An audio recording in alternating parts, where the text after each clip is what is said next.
انشاءاللہ ہم اس پروگرام میں رمضان المبارک کی برکات کا ذکر کریں گے اور اس بات کو سیکھنے کی کوشش کریں گے کہ اللہ تعالیٰ نے ہم پر کرم کیا، عنایت کی اور یہ برکت والا مہینہ ہمارے لیے بھیجا۔ کیا یہ مہینہ صرف اس لیے ہے کہ اس میں صبح ہم سحری کریں، پھر نمازیں پڑھیں اور رات کو پھر افطاری کر کے پھر تراویح پڑھ کے سو جائیں؟ ایسا نہیں ہے، بلکہ یہ اس کا ایک ضمنی کام ہے۔ رمضان المبارک کا مہینہ وہ برکت والا مہینہ ہے کہ اس مہینے میں ہم اپنی پوری زندگی کی ترتیب کو چینج کر سکتے ہیں۔ یہ وہ ایسا مہینہ ہے کہ اس مہینے میں ہم اپنی زندگی کو کک سٹارٹ دے سکتے ہیں اور وہ تمام باتیں جو ہماری زندگی میں منفی طور پر اثر انداز ہوتی ہیں ان سب سے جان چھڑا کر ہم اپنی زندگی کو مثبت راستے پر چلا سکتے ہیں۔ یہاں میں آپ کو یہ بات عرض کرنا چاہتا ہوں کہ دنیا میں تقریباً 18,000 مخلوق ایسی ہے کہ جس کو ہم جانتے ہیں، لیکن اس کے علاوہ لاکھوں مخلوقات ایسی ہیں جو کہ ہماری نظروں سے اوجھل ہیں، جو جراثیم ہیں، جو سمندروں میں رہنے والی مخلوق ہے، اور وہ مخلوق جو ہواؤں میں اڑتی ہے۔ یہ ساری مخلوق جس کو ہم جانتے ہیں یا ہم نہیں جانتے ہیں، یہ سب اللہ تعالیٰ نے پیدا کی ہیں اور اپنی قدرت سے پیدا کی ہیں۔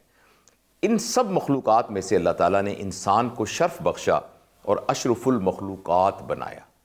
اس کا اشرف المخلوقات ہونا جہاں اس کے لیے ایک شرف ہے، وہاں اس کے لیے ایک بہت بڑی ذمہ داری بھی ہے۔ اور جب یہ ذمہ داری کا بوجھ اللہ تعالیٰ نے مختلف مخلوقات کو پیش کیا، جس میں جن بھی تھے، جس میں فرشتے بھی تھے، تو انسانوں کے علاوہ باقی کسی مخلوق نے اس بوجھ کو اختیار کرنے سے معذرت کی، لیکن انسان نے اس بوجھ کو قبول کیا۔ اس لیے بہت ضروری ہے کہ بنی نوع انسان کا ہر فرد، یعنی میں اور آپ، یہ جانتے ہوں کہ یہ کیا ذمہ داری ہے۔ اس دنیا میں جب میں آیا ہوں تو کیا میرا کام صرف کھانا پینا، شادی کرنا، پھر بچے پیدا کرنا، پھر بچوں کو اسکول میں داخل کرانا، پھر ان کے لیے کوئی اچھی نوکری کا بندوبست کرنا، پھر ان کی شادیاں کرنا اور اس کے بعد بیمار ہو جانا، پھر اس دنیا سے چلے جانا، کیا میری زندگی کا صرف یہی مقصد ہے؟ یا وہ ذمہ داری جو اللہ تعالیٰ نے انسان کو دی ہے، اس ذمہ داری کا خیال کر کے اس کو پورا کرنا میری ذمہ داری ہے؟ تو ہم کوشش کریں گے کہ discover Ramzan with doctor Javed Iqbal کی سیریز میں اس ذمہ داری کو سمجھ سکیں۔ دیکھیے، اللہ تعالیٰ نے پوری کائنات میں نشانیاں پیدا کی ہیں، اور جس کا قرآن میں بار بار ذکر کیا گیا ہے کہ اے عقل والو، تمہارے لیے ہم نے نشانیاں پیدا کی ہیں۔ یہ اگر فرض کریں اللہ تعالیٰ کسی نبی کو نہ بھیجتے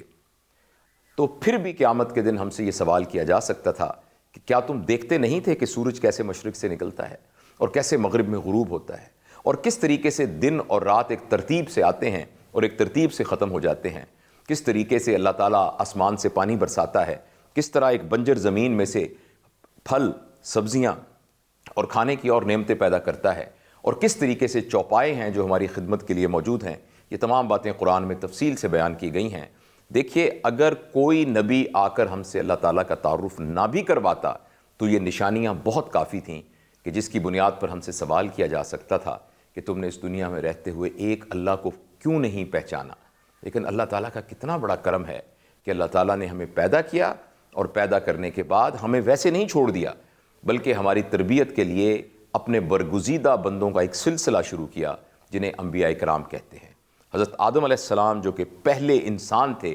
ان سے لے کر نبی اکرم صلی اللہ علیہ وآلہ وسلم تک انبیاء کا ایک سلسلہ آیا، اور یہ تمام انبیاء، ان کا پیغام ایک ہی تھا، اور وہ پیغام تھا جسے اسلام کا پیغام کہتے ہیں، سلامتی کا پیغام کہتے ہیں۔ اور وہ پیغام یہ تھا کہ تمہارا پیدا کرنے والا ایک ہے، وہ وحدہ لا شریک ہے، اسی نے تمہیں پیدا کیا ہے، وہی تمہیں مارے گا، وہی تمہارا کریٹر ہے، وہی تمہارا سسٹینر ہے،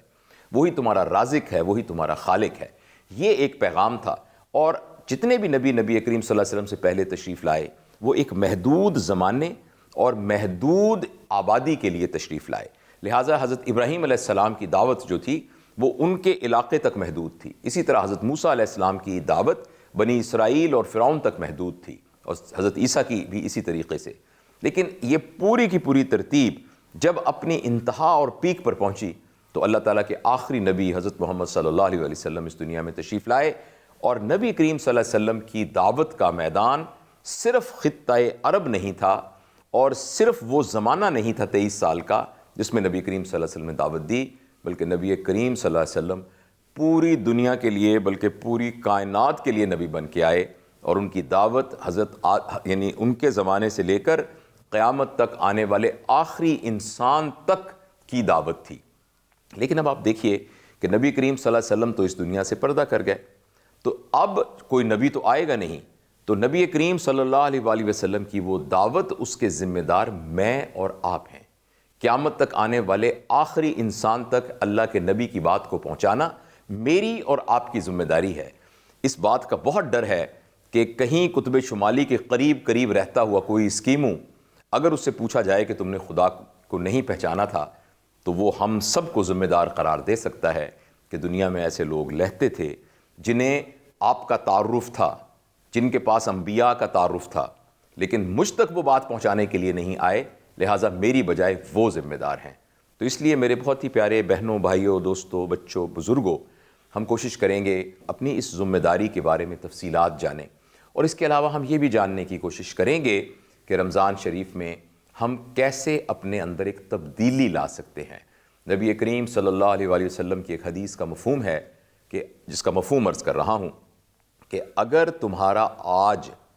کل سے بہتر نہیں ہے تو تم ہلاک ہو گئے۔ ذرا اندازہ لگائیے، رحمت للعالمین جو پورے زمانوں کے لیے رحمت بنا کر بھیجے گئے ہیں، وہ کہہ رہے ہیں تم ہلاک ہو گئے۔ جو شخص رحمت للعالمین ہے اس کے منہ سے کسی کے ہلاک ہونے کی بات کا سننا یہ کتنی خطرناک اور خوفناک بات ہے۔ یعنی یہ کہ جاوید اقبال اگر اتوار والے دن جیسا تھا، اگر وہ پیر والے دن بھی ویسا ہی تھا، تو اس کا مطلب ہے کہ وہ ہلاک ہو گیا۔ اور ہمیں یہ بات اس لیے بھی سمجھنا بہت آسان ہے کہ ماضی تو مردہ ہوتا ہے،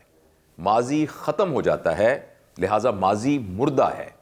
اور جو شخص ویسا ہی ہے جیسا وہ ماضی میں تھا لیکن وہ رہ رہا ہے مستقبل میں، مگر وہ ویسا ہی ہے جیسا ماضی میں تھا، تو وہ ایسے ہی ہے جیسے وہ ہلاک ہو گیا۔ اس کا مطلب یہ ہوا کہ ہر جاندار کو، اور خاص طور پر اشرف المخلوقات انسان کو، اپنے گزشتہ کل کی نسبت اگلے کل میں بہتر ہونا ہوگا۔ اگر وہ بہتر نہیں ہو رہا، وہ امپروو نہیں کر رہا، وہ گرو نہیں کر رہا، وہ آگے نہیں بڑھ رہا، تو اس کا مطلب یہ ہے کہ وہ ہلاک ہو گیا۔ اور رمضان مبارک کا مہینہ ہمیں وہ موقع اور اپرچونٹی مہیا کرتا ہے جس کے ذریعے سے ہم اپنے آپ کو ہلاک ہونے سے بچا لیتے ہیں۔ لہٰذا میں آپ سے گزارش کروں گا کہ آپ ہمارے اس پروگرام کو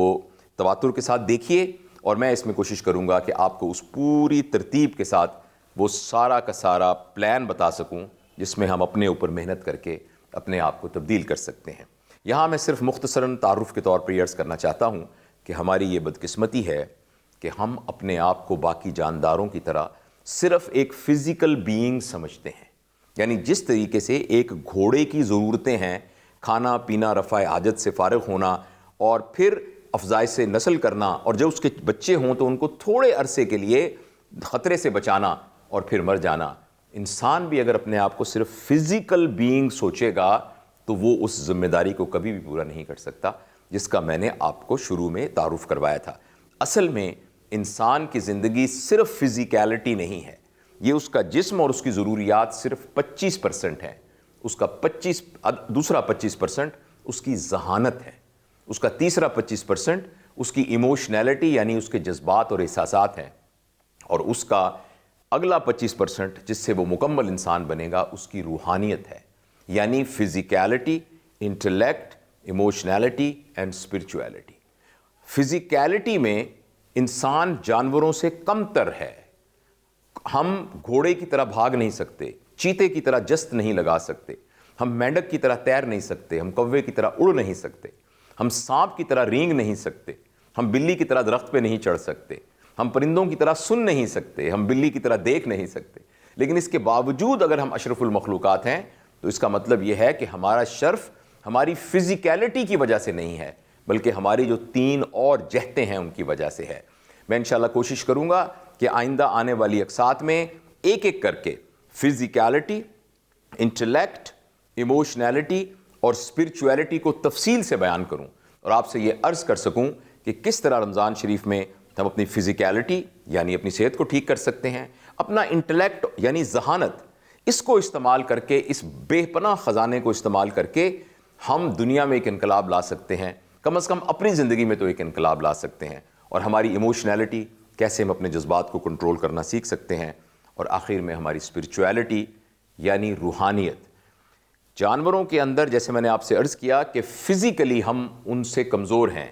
جانوروں میں انٹلیکٹ اور ایموشنالٹی ہوتی ہے، مگر وہ صرف ان کے سروائیول کی حد تک ہوتی ہے، اور روحانیت یعنی اسپرچویلٹی غالباً جانوروں میں بالکل نہیں ہوتی۔ تو ہم انشاءاللہ ان تمام آسپیکٹس پہ غور کریں گے۔ آپ سے میں گزارش کروں گا کہ رمضان کو ایک غنیمت سمجھیں، اپنے لیے ایک اپرچونٹی سمجھیے۔ آپ یہ سمجھیے کہ ایک بہت بڑا کمرہ ہے جس میں آپ کو ایک محدود وقت کے لیے داخل کیا گیا ہے، اور آپ کو کہا گیا ہے کہ اس کمرے میں دنیا جہان کے تمام ہیرے جواہرات موجود ہیں، آپ کے پاس 30 دن ہیں، اس 30 دن میں جتنے آپ اس میں سے لے سکتے ہیں آپ لے لیجئے۔ وہ شخص بہت بدقسمت ہوگا جو یہ سوچے گا کہ چلو 30 دن پڑے ہیں تو پہلے کھانا کھا لیں، اور کھانا کھانے کے بعد چلو اب تھک گئے ہیں تھوڑا سا آرام کر لیں۔ جو عقل مند ہوگا وہ اس وقت کو استعمال کرے گا تاکہ زیادہ سے زیادہ چیزوں کو وہ سمیٹ سکے۔ رمضان، یہ ایک مثال دے رہا ہوں کہ رمضان شریف کا ایک ایک لمحہ وہ لمحہ ہے جس میں ہم ہزاروں سالوں کے برابر برکتیں سمیٹ سکتے ہیں۔ تو اس لمحے کو ہمیں غنیمت جاننا چاہیے، اور جتنی نیکیاں اور جتنی بھلائیاں ہو سکتی ہیں رمضان شریف میں ہم ان کو سمیٹیں۔ تو اس لیے یہ بہت ضروری ہے کہ رمضان کے اس مہینے کو بہت ہی خیال سے اور بہت ہی توجہ سے گزارا جائے۔ اس کے ایک ایک لمحے میں جہاں ہمیں عبادات کرنی ہے، وہاں ہم نے اپنے رویوں پر بھی محنت کرنی ہے۔ آپ نے یہ سنا ہوگا کہ یہ کہا گیا ہے کہ رمضان میں آپ اپنی زبان پر کنٹرول کریں۔ روزہ صرف کھانے پینے کی پر پابندی نہیں ہے، بلکہ یہ بات کرنے پر بھی پابندی ہے، یہ سننے پر بھی پابندی ہے، اور اگر آپ اجازت دیں تو سوچنے پر بھی پابندی ہے۔ وہ تمام چیزیں جو سوچنے میں غلط ہیں، اور کھانے پینے پر پابندی ہے، اور وہ چیزیں جو سننے میں غلط ہیں، وہ چیزیں جو بولنے میں غلط ہیں، وہ چیزیں جو پکڑنے میں غلط ہیں، اور وہ جگہیں جہاں جانا غلط ہے، جہاں تو پیروں پر بھی پابندی ہے، ہاتھ پر بھی پابندی ہے، آنکھوں، کان، بلکہ دل و دماغ پر بھی پابندی ہے۔ اور اس پابندی کے ساتھ اگر ہم 3 مہینے گزار لیں تو ہماری عادت ایسی بن جائے گی کہ بقیہ زندگی میں بھی زندگی اسی طرح احتیاط سے گزرے گی، کیونکہ زندگی کو احتیاط سے گزارنا ہی عقل مندی ہے۔ میں کچھ شاعری بھی کرتا ہوں، میرا ایک شعر ہے کہ جیون ایک جنگل ہے جس میں کانٹے ہیں، جیون ایک جنگل ہے جس میں کانٹے ہیں، لیکن اپنا آپ بچانا ہوتا ہے۔ یعنی یہ کہ جب ہم زندگی میں رہتے ہیں تو ہمیں یہاں کی بہت ساری لذات، یہاں کی بہت ساری خرابیاں اپنی لذت کی وجہ سے، اپنی اٹریکشن کی وجہ سے اپنی طرف کھینچتی ہیں۔ جس طرح کہ آپ ایک خاردار جھاڑی میں سے گزر کے جائیں تو اس کے کانٹے آپ کے کپڑوں کو پکڑتے ہیں، آپ کے پیروں کو تھامتے ہیں، لیکن عقل مند آدمی وہ ہے جو اپنے دامن کو بچاتا ہوا ان خاردار جھاڑیوں میں سے گزر جائے۔ تو رمضان شریف بھی ہمیں موقع فراہم کرتا ہے جس میں اس بات کو ہم سیکھ سکیں، اس کی تربیت حاصل کر سکیں کہ اس دنیا میں رہتے ہوئے جہاں ہمیں کھانا ہے، پینا ہے، ہمیں جاب کرنی ہے، ہمیں لوگوں کے ساتھ تعلقات رکھنے ہیں، ہمیں نئی ایجادات کرنی ہیں، اور ہمیں شادی کرنی ہے، ہمارے بچے ہوں گے، ان کی تربیت کرنی ہے، گھر بنانا ہے، گاڑی لینی ہے، جہاں ہم نے اور تمام جسمانی ضروریات کو پورا کرنا ہے، وہاں اپنے دامن کو ان تمام چیزوں سے بچانا ہے جو کہ ممنوع ہیں،